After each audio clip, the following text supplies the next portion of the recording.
പ്രേക്ഷകർ ഏറെ ആകാംക്ഷയോടെ കാത്തിരിക്കുന്ന ചിത്രമാണ് എക്കോ. സത്യം പറഞ്ഞാൽ വിനീത് സാർ അതിനകത്ത് ഞെട്ടിക്കുന്ന ഒരു ഗെറ്റപ്പിലാണ് പ്രേക്ഷകർ കാണുന്നത്. പ്രേക്ഷകർ എന്താണ് എക്കോയിൽ നിന്ന് പ്രതീക്ഷിക്കേണ്ടത് വിനീത് എന്ന് പറയുന്ന ആക്ടറിൽ നിന്ന്? എനിക്ക് ഭയങ്കര ചാലഞ്ചിങ് ആയിട്ടൊരു റോളാണ്. ആൻഡ് ഞാൻ ആസ് എൻ ആക്ടർ ഇതുവരെ പെർഫോം ചെയ്യുന്നതിലും വളരെ വ്യത്യസ്തമായിട്ട് ഒരുപാട് അഭിനയ സാധ്യതയും അതുപോലെ വെരി ഡിഫിക്കൽട്ട് റോളായിരുന്നു. ബാഹുൽ എഴുതിയിരിക്കുന്ന അത് ഡിഫൈൻ ചെയ്തിരിക്കുന്ന രീതി ഇറ്റ് വാസ് വെരി ചാലഞ്ചിങ്.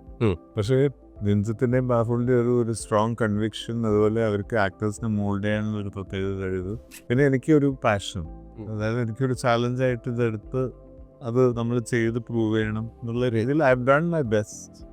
ഇനി പ്രേക്ഷകരാണ് തീരും.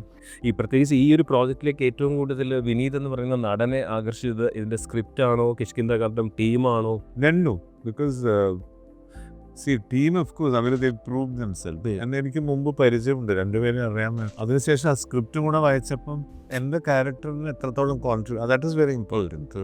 What ever the team and script my B good, but നിങ്ങൾ വിളിക്കുന്ന കഥാപാത്രത്തിന് ആ രീതിയിൽ എന്തെങ്കിലും ഒന്ന് കോൺട്രിബ്യൂട്ട് ചെയ്യാൻ ഉണ്ടെങ്കിൽ മാത്രമേ അതിലൊരു എക്സൈറ്റ്മെന്റ് ഉള്ളൂ എനിക്ക്. പോസ്റ്ററിൽ വിനീതനെ കാണുമ്പോൾ തന്നെ ആ നിശബ്ദമായി നിൽക്കുന്ന പോസ്റ്റർ പോലും എന്തൊക്കെയോ സംസാരിക്കുന്നു, അല്ലെങ്കിൽ എന്തൊക്കെയോ ലേയേഴ്സ് കാണിക്കുന്നു. അതൊക്കെ തന്നെ പ്രേക്ഷകൻ തിയേറ്ററിൽ പ്രതീക്ഷിക്കാമോ വിനീതന്റെ?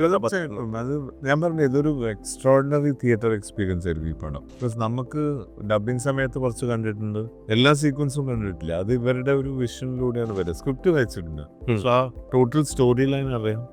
പക്ഷെ ഇതൊരു വിഷ്വൽ മാജിക് ആയിട്ട് വരുന്നത് ഇവരുടെ ഒരു വ്യൂ പോയിന്റിലാണ്. അവിടെയാണ് ബാഹുലിനെയും രഞ്ജിത്തിനെയും ആ ജീനിയസ് വർക്ക് ചെയ്യാം. പ്രേക്ഷകർ നവംബർ 21 കാത്തിരിക്കുകയാണ് എക്കോ ഇറങ്ങാൻ വേണ്ടി. സോ പ്രേക്ഷകർ തിയേറ്റർ എക്സ്പീരിയൻസ് പ്രതീക്ഷിച്ച് വരണോ, അതോ ഒന്നും പ്രതീക്ഷിക്കാതെ പ്ലെയിനായിട്ട് വരണോ? അല്ലല്ല, തിയേറ്റർ എക്സ്പീരിയൻസ് ഡെഫിനറ്റ്ലി. ബിക്കോസ് ഇവർ അതിൻ്റെ ഒരു മാസ്റ്റേഴ്സ് ആണ്.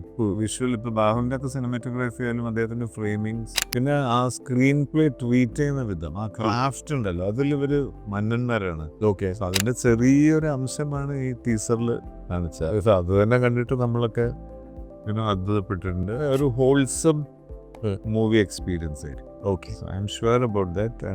And rest is up to the audience. ഇപ്പോൾ പ്രേക്ഷകരാണ് എല്ലാം തീരുമാനിക്കുന്നത്. റിക്വസ്റ്റിംഗ് എല്ലാവരോടും തിയേറ്ററിൽ തന്നെ പോയി ഇത് കണ്ട് പ്രോത്സാഹിപ്പിക്കണം. ബിക്കോസ് ഇത്തരം ഫിലിം മേക്കേഴ്സാണ് നമ്മുടെ ഇൻഡസ്ട്രിയുടെ ശക്തി, ആർട്ടിസ്റ്റിൻ്റെ ശക്തി, അതുപോലെ കലാപരമായിട്ടും നമുക്ക് വളരാൻ സഹായിക്കുന്ന ഇത്തരം ജീനിയസ് ആയ ഫിലിം മേക്കേഴ്സ്. സോ എക്കോ വൻ വിജയമാവട്ടെ. വിനീതന്റെ കഥാപാത്രം കൂടുതൽ ശ്രദ്ധിക്കപ്പെടട്ടെ. All the best. Thank U.